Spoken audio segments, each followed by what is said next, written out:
दोस्तों ये video social media पर काफ़ी वायरल हो रहा है क्योंकि बात यह है कि ये जो इंसान है जो गले लगकर रो रहा है इसने 20 साल जेल में एक फेक रेप केस के मामले में काटे हैं और फिर 20 साल के बाद बाइज्जत बरी होकर बाहर आया है।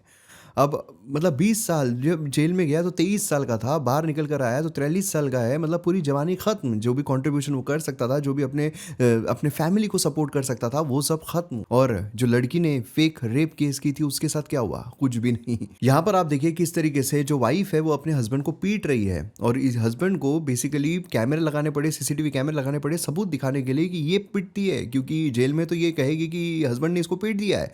तो ऐसे कई सारे फेक केसेस, शोनी कपूर जी है जो मेंस राइट के लिए काम करते हैं, जिनके साथ पॉडकास्ट भी किया था यूट्यूब पर, पूरा जो पॉडकास्ट है अवेलेबल है, जहाँ पर उन्होंने काफ़ी डिटेल में बताया है किस तरीके से फेक केसेस जो है वो होते हैं और कन्विक्शन रेट एक्चुअल में कितना है। पिछले 1 साल के अंदर मैंने खुद आरटीआई से बहुत डेटा कलेक्ट किया है। तो मैंने ये पाया कि दिल्ली की कोर्ट्स के अंदर अगर हम दहेज के मुकदमों की बात करें तो लगभग 10,967 मुकदमों में से पिछले पूरे 4 कैलेंडर ईयर्स में मात्र 22 कन्विक्शन हैं। ये मैं ट्रायल कोर्ट में कन्विक्शंस की बात कर रहा हूँ। इसमें जो अपेलेट स्टेज पे जो एक्विट हो जाएंगे, जो कि गलत कन्विक्ट हुए होंगे, उनकी संख्या उससे भी कम होगी। ये हुई दहेज की बात। इसके बाद मैंने एक आरटीआई रेप केसेस में लगाई थी, तो रेप केसेस में कन्विक्शन रेट जो है मात्र 4.1%, 4.1%। मात्र 4.1% दिल्ली के अंदर। यही डेटा अगर हम कर्नाटका की बात करें तो कर्नाटका में एक स्टडी हुई थी, उसमें पाया गया कि मात्र 3% कन्विक्शन रेट है कर्नाटका में रेप केसेस में।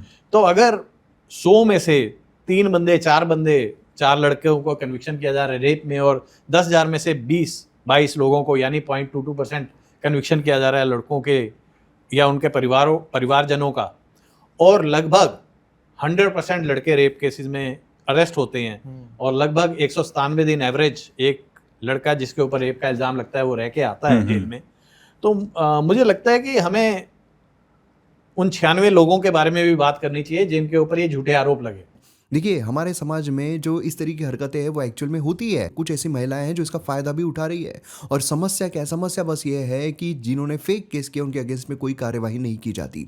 तो क्या है, महिला ने कोई केस कर दिया तो जेल हुई तो हुई और नहीं हुई तो नहीं हुई। अगर सिर्फ एक लाइन हम हमारे कानून में ऐड कर दे कि भाई अगर किसी ने फेक केस किया है तो उसे भी सजा होगी, तो शायद ये जो फेक केसेस है उनकी मात्रा कम हो सकती है। आपकी क्या राय, आप मुझे कमेंट सेक्शन में जरूर बताइए।